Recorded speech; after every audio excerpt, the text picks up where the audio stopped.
Hi friends, welcome to my channel Pranavam Sri arts. കർക്കിടക മാസം ഇങ്ങ് എത്തിക്കഴിഞ്ഞു. കർക്കിടക മാസം 1-ാം തീയതിക്ക് തലേന്നാളാണ് കർക്കിടക സംക്രമം. ചക്കം താരാന്തി എന്നാണ് നാട്ടിൽ അതിനെ പറയാറ്. മുമ്പൊക്കെ വളരെ പ്രാധാന്യത്തോടെ ആഘോഷിക്കാറുള്ള ഒന്നാണ് കർക്കിടക ചങ്കരാന്തി. ചങ്കരാന്തി ഒരാഴ്ച മുമ്പ് തന്നെ ഒരുക്കങ്ങൾ തുടങ്ങും. വീടും പരിസരവും വൃത്തിയാക്കലാണ് പ്രധാന പണി. മുറ്റത്തെ പുല്ലുകൾ വലിച്ചു കളയുക, തൊടിയിലെ പാഴ്ചെടികൾ നീക്കം ചെയ്യുക എന്നിവയാണ് ആദ്യഘട്ടം.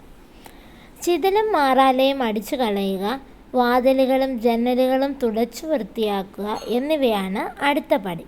തട്ടിൻ പുറത്തു നിന്ന് പീഠം, ശിവോതി വെക്കാനുള്ള പലക എന്നിവ എടുത്ത് കഴുകി വയ്ക്കുന്നതോടെ ശുചീകരണ പ്രവർത്തനങ്ങൾ തീരും.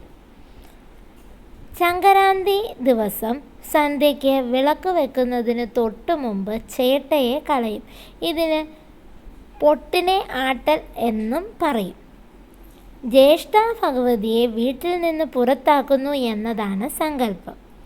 വീട്ടിൽ പണിക്ക് വരാറുള്ള ഏതെങ്കിലും സ്ത്രീകൾ ചേട്ടയെ കളയാനെത്തും. അവർക്ക് മുറുക്കാനും തലയിൽ തേക്കാൻ എണ്ണയും കൊടുക്കും. തലയിലും മുഖത്തും എണ്ണ തേച്ച് വെറ്റില മുറുക്കി ചുവപ്പിച്ച് അവർ തയ്യാറാവുമ്പോഴേക്കും സാധന സാമഗ്രികൾ വീട്ടുകാർ ഒരുക്കും. കീറിയ വസ്ത്രങ്ങൾ, പൊട്ടച്ചട്ടി, കുറ്റിച്ചൂല്, കരിക്കട്ട, താളിൻ തണ്ട് എന്നിവ അടുക്കി വെച്ചതാണ് ചേട്ട. അവർ അത് തലയിലേറ്റി പോയി കഴിഞ്ഞതും വീട്ടുകാർ നിലവിളക്ക് കത്തിച്ചു വയ്ക്കും. വീട്ടിലെ ഏതെങ്കിലും സ്ത്രീ അപ്പോൾ പടിക്കൽ വരെ പോയി തിരിച്ചു വരും. ശിവോതി കയറി വരുന്ന നേരത്ത് വർക്കത്തില്ലാത്ത ആരെങ്കിലും കടന്നു വരാതിരിക്കാനാണ് അത്. അത് കഴിഞ്ഞതിന് ശേഷം വീട്ടിലെ സ്ത്രീ അടുക്കളയിലേക്ക് ചെല്ലും. കർക്കിടകം പുലരും മുതലുള്ള പ്രത്യേക ചടങ്ങാണ് വിസ്തരിച്ചുള്ള കുളി. ഇതിന് കർക്കിടക പോന്ന് എന്ന് പറയും. സ്ത്രീകൾ മുക്കൂറ്റി തൈലം ശരീരത്ത് തേച്ച് തിരുമ്മിക്കഴിഞ്ഞ് പച്ചമഞ്ഞളും കൂടി തേച്ച് പിടിപ്പിച്ച് അരമണിക്കൂറിന് ശേഷം ചൂടുവെള്ളത്തിൽ കുളിക്കും. ശ്രീ ഭഗവതിയെ കൊടിയിരുത്തിയതിനു ശേഷം കുളിച്ച് ദശപുഷ്പങ്ങൾ ചൂടുക എന്നൊരു പതിവായിരുന്നു.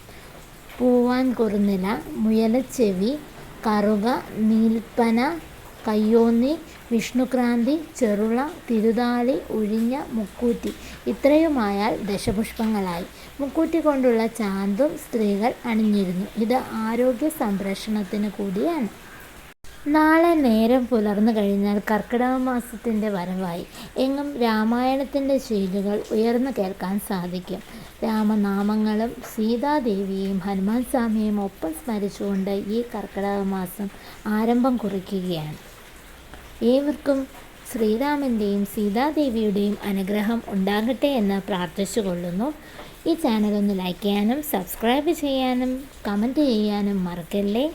വീണ്ടും മറ്റൊരു വിശേഷവുമായി മറ്റൊരു വീഡിയോയിൽ കാണാം. അതുവരേക്കും ബൈ, സീ യു.